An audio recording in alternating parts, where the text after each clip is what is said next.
In a world where many people see reality as a circle or a rectangle, the truth is that issues are cylinders. Rather than a two-dimensional understanding, we will flush out the three-dimension complexities through nuanced conversation and civil, respectable discourse to highlight all perspectives on controversial issues.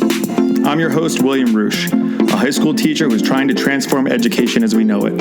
Welcome to the Anti-Echo Chamber. This is Cylinder Radio.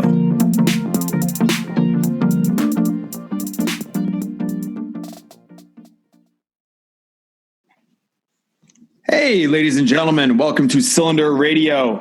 Today, I have Arman Fouladpouri. He is a student and he's a first-generation American from Iran. And we're going to talk about religious tolerance and a bit of engaging with strangers. So let me explain this real quick before I introduce Arman.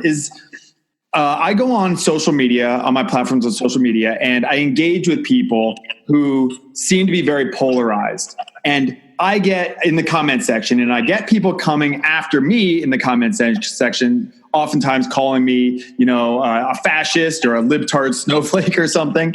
And I engaged with this young man, and I was like, oh, this is something different. He's not just trying to take cheap shots. He's giving fair points and disagreeing on some things and agreeing on some things. So I was like, you know what? Let's go on the podcast and have this out because I want to fill in holes where I am ignorant. And one of those is Islam, being Muslim in America, and that whole experience. So Arman, thank you for joining me on this. And I hope that we can kind of model the proper way to understand something, even from somewhere as poisonous oftentimes as social media. Thank you for being on the show.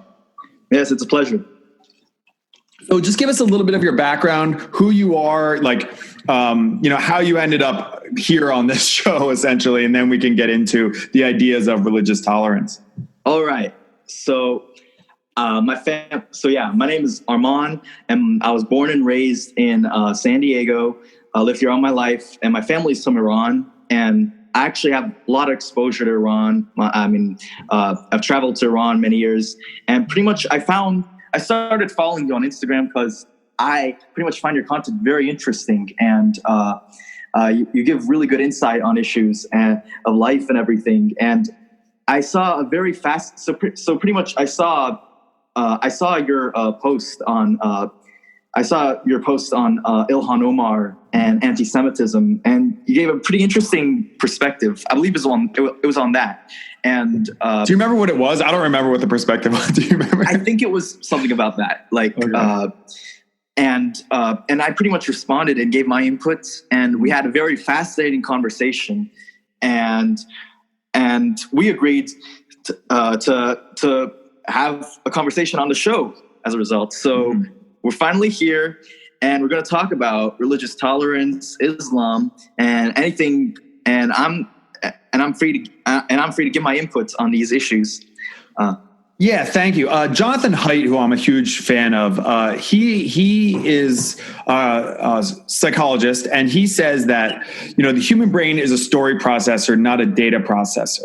And I think that is really important because you have a story that's very different from mine. And I think that I can learn from that. Where I get my information about being a Muslim American is from mainstream narrative of like CNN, which is a lot of Islamophobia and stuff like that. And then on the other side, it would be like Sam Harris, who is a pretty progressive guy. But when it comes to religious issues, not just with Islam, but with Christianity and all of them, is very critical. But he is hypercritical of Islam and the devout Muslims across the world, especially in the Middle East and things like that. So just getting started, can you just bring us in? My last podcast was actually with a pastor about Christianity. Can you just bring us into a little bit for many people who are listening who've never met someone who's Muslim? Can you just tell us a little bit about your experience, what the religion is, in a very brief kind of,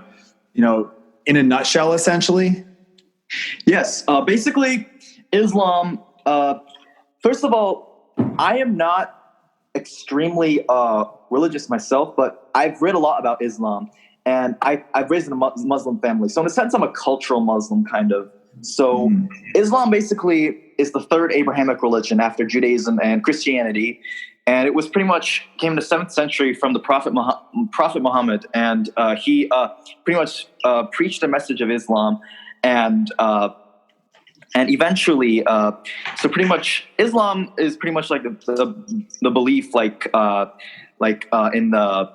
is pretty much, you pray 5 times a day, and like you fast during Ramadan. Like I don't really fast during Ramadan. I might in the future. My brother actually tried fasting for a bit, but you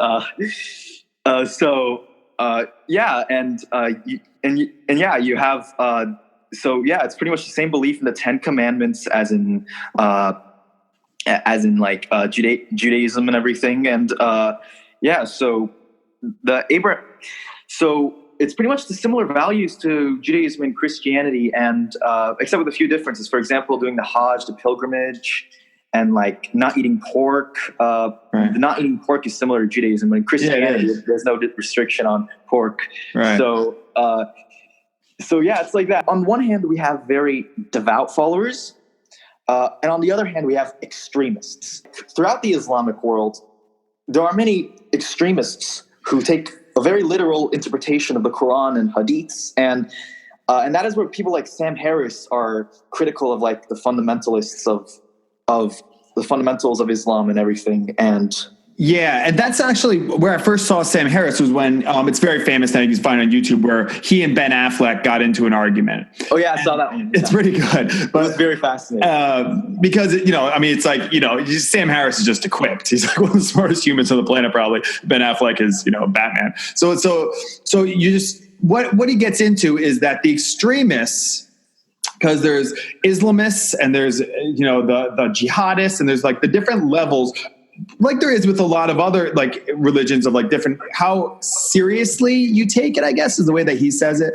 But like there's Pew data out there from like Pew polls that it's not a small, like tiny minority of Muslims around the world that believe some extreme beliefs. Is that accurate from your account? Like, it's not like the Westboro Baptist Church is, 300 people among 2 billion Christians. Like, that's not really a faction of Christianity, but it's an actual, like, those who support some sort of like suicide bombing and things like that is actually a reasonably large like faction within the religion. Is that accurate to say?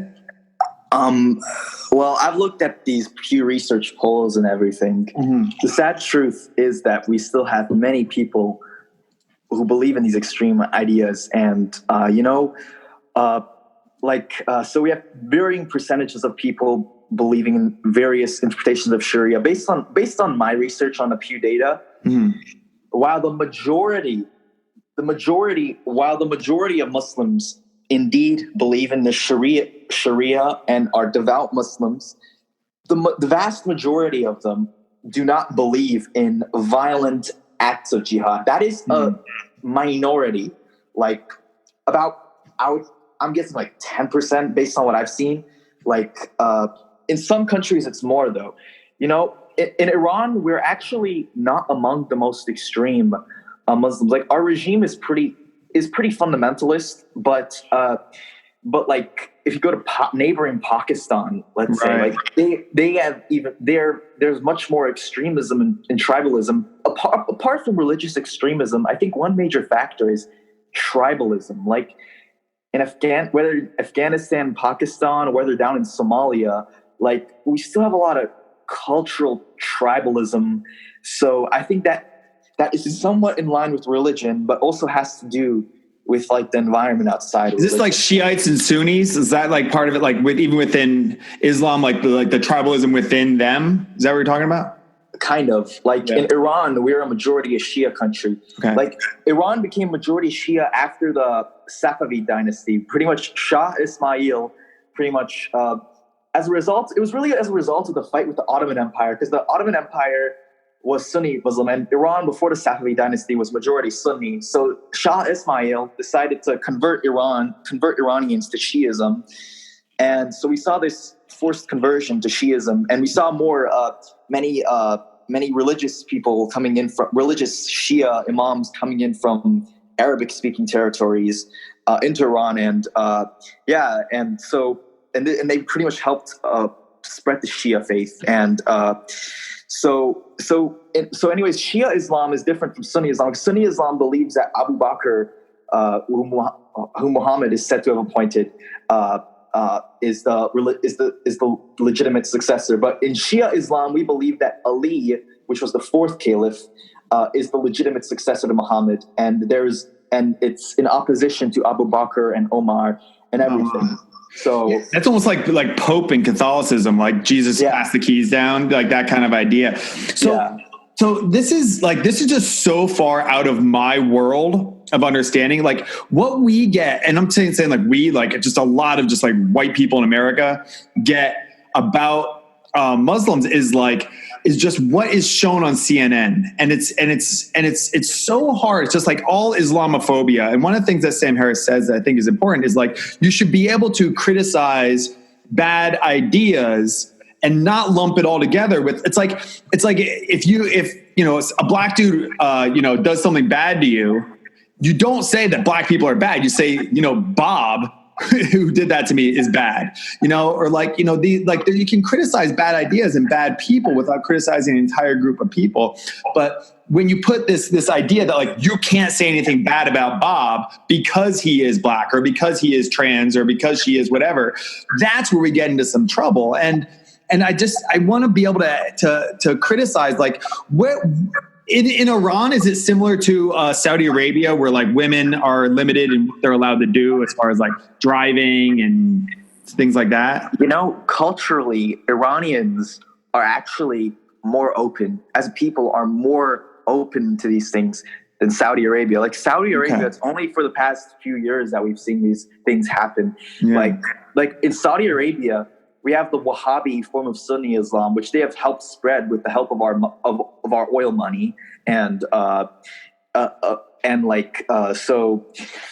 have really been responsible for a lot of the extremism, a lot of the Sunni extremism in the Islamic world. Now, Iran, you see, we have certain religious restrictions, and for example, women have to wear a headscarf. And by law, by law, they have to. Yeah. And because it's a theocratic regime, like religion, mixed policy. Basically, it's based on during the Iranian Revolution, we had Khomeini and like the Velayat of Faqih, or the guardianship of the jurists, which is the system that's ruling Iran. So when was that? Was that like 100 years ago? The revolution was in 1979. Oh, geez. Okay. 40 years I don't know anything. Yeah. Okay. So, but before that, during the Shah, we didn't have these restrictions. I feel like before the revolution, religion was given more of a respect. I don't want to get into too much deep water, because like I don't want this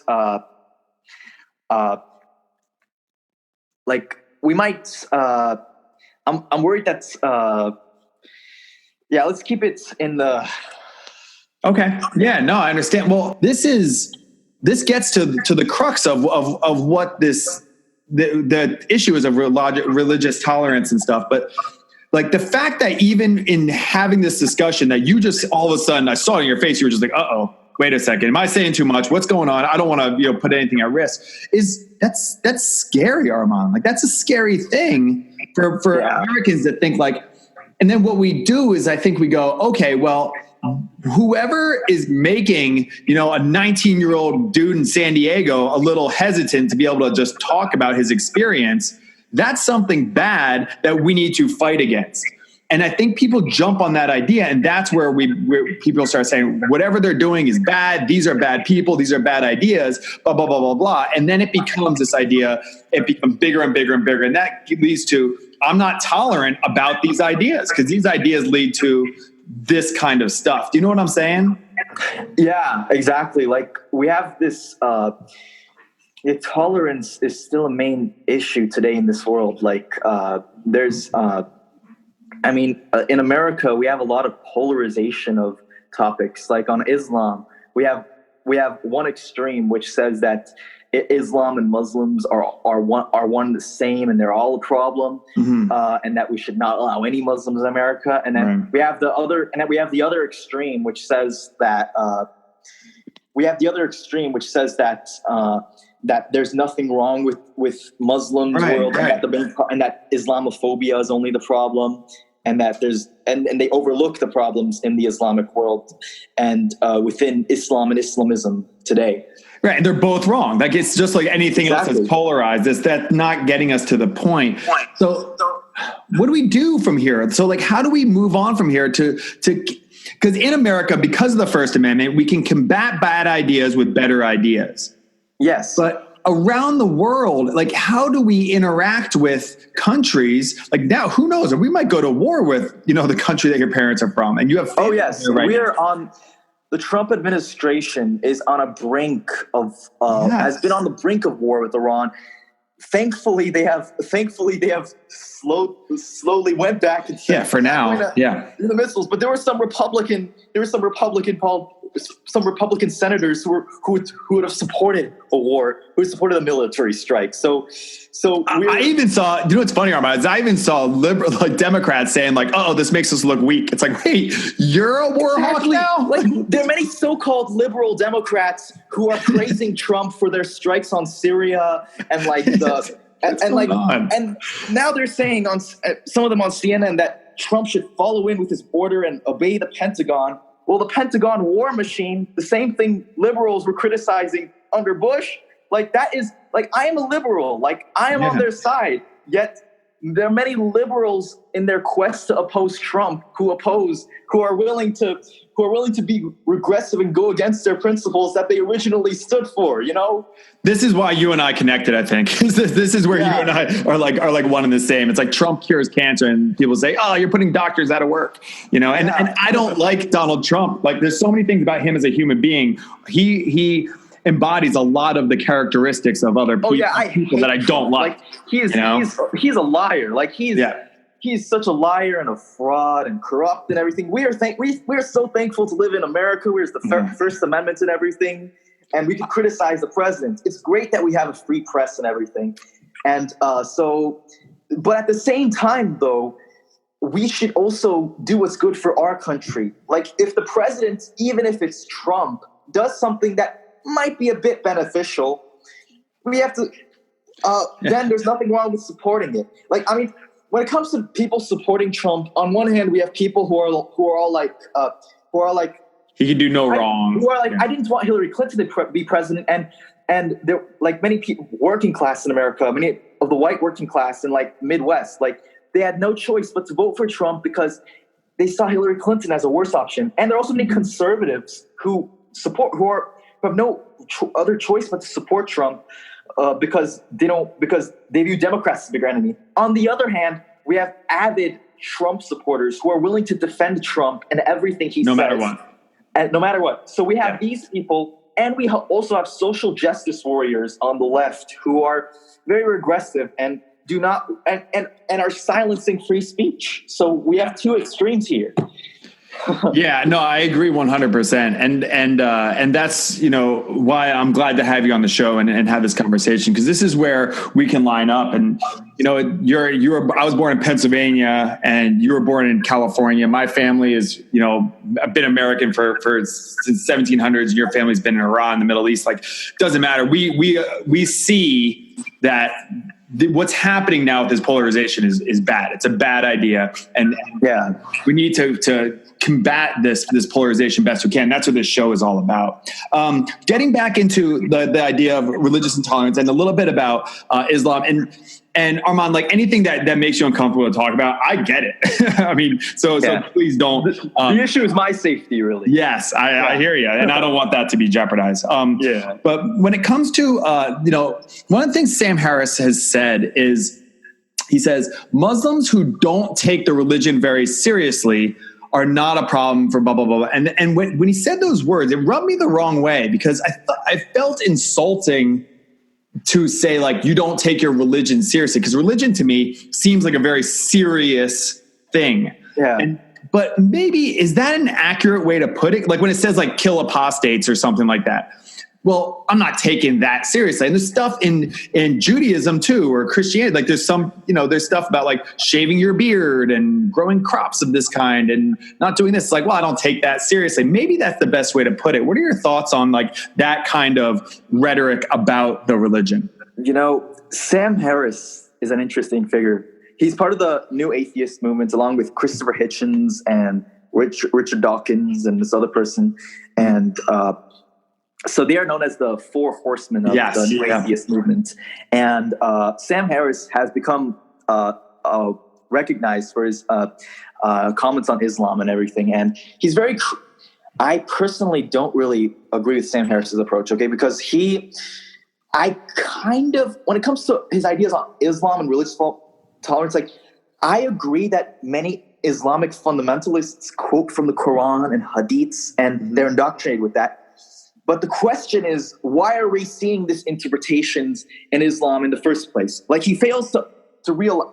He is saying that those jihadists are the literal followers. That's the narrative of many people who are critical of Islam, that the jihadists are following the literal form of Islam. But there are many Muslims who are very educated on Islam, the Quran, the hadiths and everything, the Sunnah, and they do not believe in violent jihad, but they might believe in defense, but many of them do believe in defensive jihad.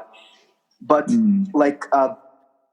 so there are varying degrees of jihad. And jihad as a concept means struggle. Right. So, but then in the hadiths, on the other hand, jihad is usually in the context of military confrontation, because Muhammad, like a holy war or something like that, right? Is that right? Well, holy war is a very simplified definition. Okay. Like you see, what happened is Prophet Muhammad was peacefully preaching the new Islamic faith and everything, but eventually war broke out between the Muslims and the non-Muslim majority. So the Muslims had to defend themselves and fight, and so pretty much we saw eventually the Muslims were the winners, and that is where kind of like the more militant verses of the Quran come in the context of fighting against non-believers. And then after Prophet Muhammad's death, Abu Bakr came into power, who we Shias don't believe was legitimate, but Abu Bakr came in power, and we had the wars of apostasy, which pretty much many more tribes in Arabia were forced to surrender to the Islamic political elites, Islamic political control. And then we had the Muslim conquests, like Iran, which was under the Sassanid dynasty at the time. And we had the Roman Empire in the Middle East too, the Eastern Roman Empire. Today, a lot of Syria, Palestine was part of the Byzantine Eastern Roman Empire. So we had the Sassanid and the Roman Empire. They were pretty much fighting with each other. And as a result of this fighting, they're becoming more weak and everything. So this allowed the new Muslims to conquer more territory. And the Sassanid Empire, Iran, eventually got conquered. And over a process of like 300, 400 years, more and more people became Muslim as a result of the social, cultural, and economic pressure against the non-Muslim in the new Islamic Caliphate. Yeah. So, I mean, this is getting, it's anytime you oversimplify what's going on, there's a billion people around the planet who in varying degrees are a part of this. Like there's going to be so much nuance that anytime you paint with a wide brush of all good or all bad or whatever it is, it's not going to get a deeper understanding. When you say defensive jihad, is that what I guess is seen with Hamas and what's going on in like the occupied territory with is that the mentality of a lot of Palestine? It would be yes, definitely. Yes, definitely. The issue of Palestine is very polarized debate in America, but the reality is that the Palestinians have been living under occupation for many years, and they see no other choice but to resist. Like Israel has given the Palestinians two choices: either they submit to Israeli control and receive economic benefit, which the Trump administration, by the way, is doing with the so-called failed deal of the century, which is going to fall apart. And then we have the other choice is for them to resist but face annihilation. So the people of inside Gaza, I don't know if we would really agree on Israel and Palestine, because in America, there's a lot of sympathy towards Israel, but we have many people supporting Palestinians too. But pretty much the way I view it, Hamas was elected by the Palestinians. Like, they came into power in the 2006 elections, and eventually a civil war broke out between Hamas and Fatah. And this civil war largely was instigated, I would say, with the help of Israel. Like, Hamas and Fatah actually came together in a unity government, and they could have been one unified government. But Israel and our government did not allow that to happen. So Hamas pretty much is saying, we need to end the occupation. Like, in their view, they have lost a lot of their homeland and are continuing to lose their homeland. So they see their only option that they see is to fight. Unfortunately, this has also resulted in acts of terrorism against Israeli civilians, but there have also been a lot of violence against Palestinians too. So when it comes to terrorism, there's on both sides. I mean, before the state of Israel was formed, we had Jewish militias in Palestine terrorizing the population. So now the Palestinians are no exception. Like, there have been acts of terrorism against Israeli civilians, but that doesn't take away from the legitimate political and national struggle of the Palestinians. Yeah, and so this is an area where I have far more Jewish friends than I do Muslim friends. So, like, I get like one side of it more often, and it's things like essentially, Israel has a far stronger military. They have nuclear weapons and things like that. Like, if they could, basically wipe out all of Palestine, they could do that, but. Let me just tell you what like the narrative I get is, and I want to hear your thoughts on it. And then they say, the Israeli soldiers, will stand in front of a kid, and Palestinian soldiers will hide behind kids. Or there's videos of like rockets set up at daycares and churches or mosques and hospitals, because they know the Israelis won't attack those buildings, so they launch rockets from mosques and things like that, and they use things for like bad press to try and get people against Israel to try. And if they have the opportunity to, let's say, they aim for a two-state solution or something, they get the opportunity, then they will wipe Israel off. And even like Hamas has said, like, our goal is the end of Israel. That sounds to people who have been through, I was just in Poland a couple of weeks ago, like, for people who've been through an attempted genocide, it's like triggering, for lack of a better term, that when you say you want to wipe Israel off the face of the earth, like, no, we're not going to let that happen. But you make it kind of hard for us in this situation. Do you know what I'm saying? So what do you? I've seen that narrative before. Yeah. And pretty much, I think I'm critical of the Palestinian leadership too. Inside the Palestinian leadership and many Arab and Muslim leaderships in general, there's a lot of corruption and tribalism. So that has allowed them to lose to Israel. And pretty much, I believe in a two-state solution. Like, I believe in an Israel and a Palestine coexisting. The only other legitimate alternative would be a binational solution, right, to satisfy both the Jewish and the Palestinian struggles. But the fact is that the Palestinians are at a loss right now. There has been an expansion of settlements in the West Bank. So pretty much when it comes to Hamas and rockets, by the way, like, I don't really believe in the whole human shields narrative, because there are scholars on the conflict like Norman Finkelstein who have really debunked these ideas. I mean, there might be a few human shields here and there, but the Gaza Strip is a very densely populated area. There's 1 million people surrounded in that one tiny place. And every time there's one rocket attack by Hamas against Israel, which is in response, by the way, to something, which is in response to the general occupation in general, when there's a general rocket that might injure or kill a few people, Israel responds with a bloody campaign to wipe out people of Gaza. And there are a lot of fascist sentiments in Israel today. Like, there's this one video of this one woman saying to just wipe them out. Like, when it comes to anti-Semitism, like, anti-Zionism has been made has been framed as anti-Semitism or any criticism of Israel. Like Ilhan Omar. Well, that's what we're getting to. Yeah. We're going to get to that later. But I agree. Hamas, like the most fundamentalist political faction of the Palestinians is the Islamic Jihad, which receives funding from Iran. And they don't believe in a two-state solution. They want to liberate all of Palestine from jihad. But hold on, let me just ask you real quick, Arman. Like when you say you believe in a two-state solution, is that possible? Is it possible that there are Muslims living in Israel who are doing well and everything like that, but is it possible when you have an area that believes in a theocratic government and then you have a place like is it realistic to have a two-state solution where they don't try to kill each other? Is that a reality to you? I would wish.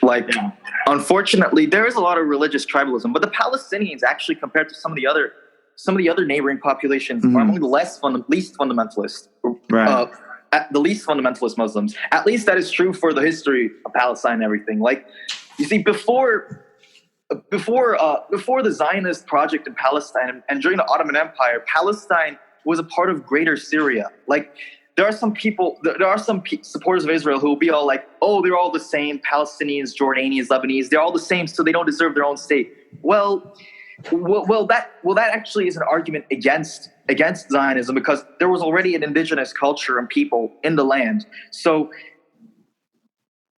yeah.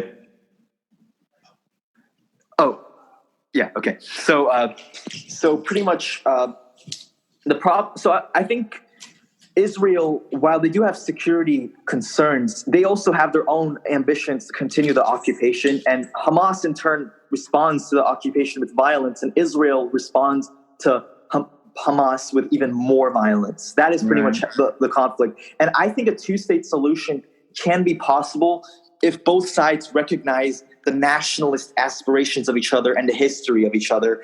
And but the fact is that Israel, when it comes to the last 30 years, I hate to say it, but it's Israel that has kind of sabotaged the peace process and continued the occupation. But both sides need to recognize and support the right of each other to exist. And this also includes the hardline Palestinians to recognize Israel within its 1967 borders. And some members of Hamas have also given their support to 1967 borders also. So, yeah.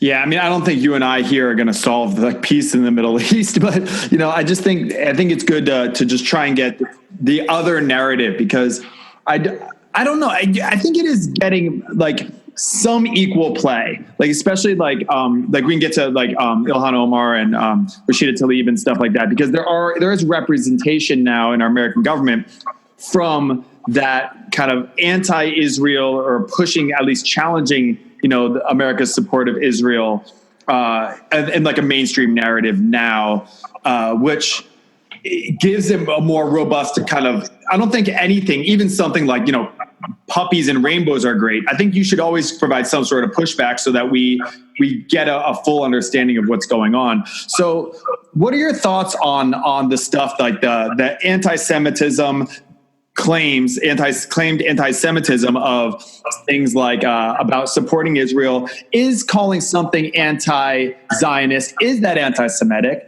And if not, then is Trump's travel ban, is that really a Muslim ban, or is that a ban against certain countries? Like, it's almost like those things go hand in hand to me a little bit. Kind of, yeah. Like what are your thoughts on what was said, and did that kind of make sense to you? Do you feel like she was misrepresented in like the more like conservative right-wing media? Yeah, the so-called conservative right-wing media. If they were truly a conservative, you see, I don't want to get too much into liberal or conservative, but you see, I think Ilhan Omar was grossly misrepresented. Unfortunately, the right wing in America has been co-opted by the Zionist movement. It's really difficult nowadays to be conservative and anti-Zionist or critical of Israel, because the conservative movement has become much more pro-Israel than the liberal movement, than liberals.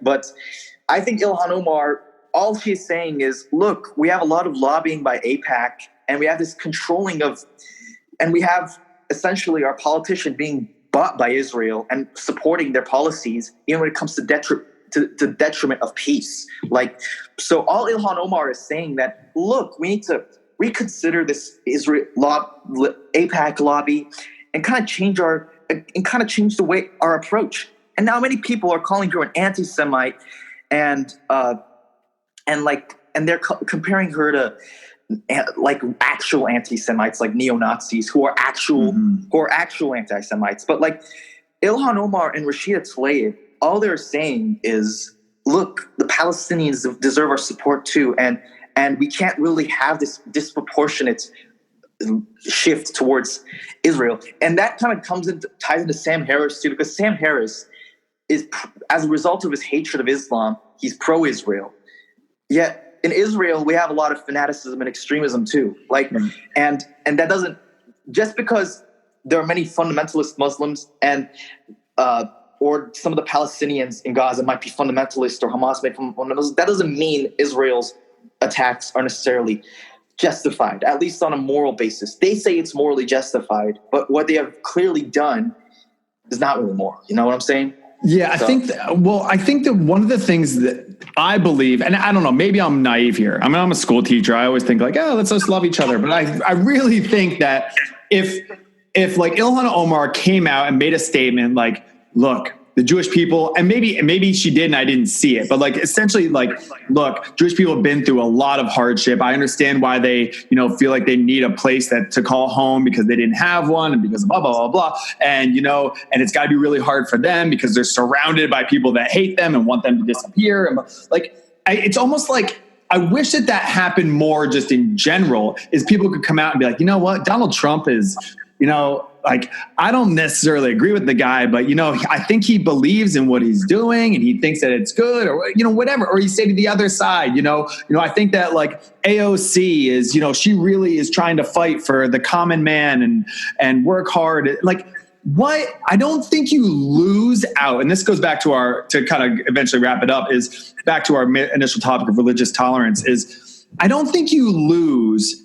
in conceding and recognizing the quote unquote other side's struggle and the positives of what they're doing or trying to do. You can agree that they are misguided. You can disagree with a lot of the way that they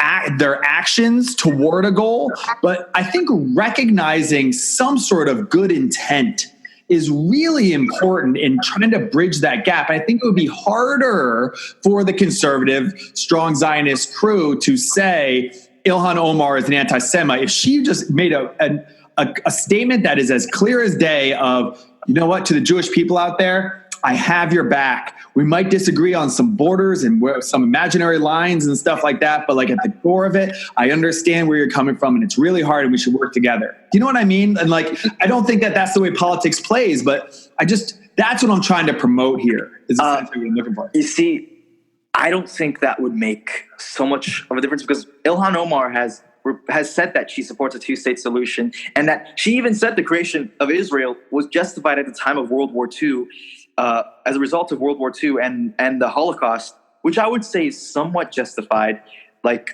considering all the anti-Semitism going on in Europe and everything. Mm-hmm. So it's so she has given her support to a two-state solution, and she has also, and she understands the persecution that the Jews suffered. She supports the Jews. Like, if anything, she's a pro-Semite. Like, but do you understand, Arman? Like, what I'm saying is, I don't think that the way she said it is clear enough. It's vague enough, even though it could be clear to you, it could be clear to me, because I definitely don't have like real stake in the game. But like, for someone who is like seeing her through this like evil lens, you need something that is almost indisputable. Like something like really like a big sign, big lights, like, hey, I support you. You need it like that. That's what I'm calling for. Not something that she said in the middle of some speech here or there. And I'm not just saying her, by the way. I don't want to just call out Representative Omar. I think that this is just what I'm calling for everyone across the board, is say something that no one can say, well, she was dog whistling or she's just saying that to pander or whatever it is. You know, does that make sense?